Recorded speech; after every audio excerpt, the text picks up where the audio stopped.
Ah, sto qua è il teatro Ariston dove chi fa il Festival di Sanremo.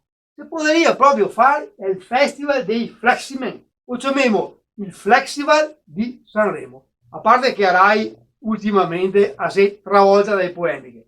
Ma che gente che mi dice, ma lei come è diventato Fleximen?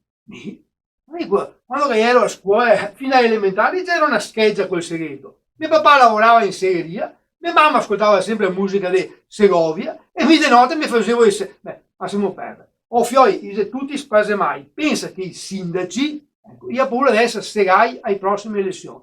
Io dico, siccome non ci saranno più tra un po' gli autovelox, noi ti mettiamo un trepied, con solo un carabiniere, con macchina fotografica che fa la foto. Sì, ma questo freddo qua è foto e viene fuori sicuramente mosse.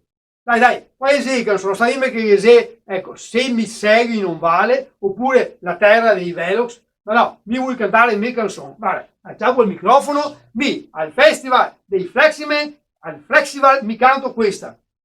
Nella vecchia segheria, oh, taglio i pai e i butto via, oh, oppure, senti che bella questa, segare, oh, tagliare, oh, nel blu, dipinto di blu, 3 o 4 li butterò giù.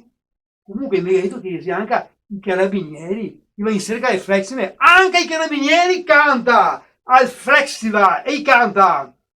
Io non ti conosco, io non so chi sei, tu che di nascosto ne hai segati 5 o 6. E dopo canta, la latitanza sai è come il vento, ma prima o poi lo sai, ti caccio dentro. Aspetta che non mi veda coso qua. Chi sei io? Mozart, no, Amadeus. Mozart e Amadeus, qual è la differenza? È che Mozart che aveva le palle di cioccolato, Amadeus che fa venire 2 palle così alla gente. È meglio che vado via fioi. Lasciatemi segare con il seghetto in mano che anche stamattina go segà un ipocastano.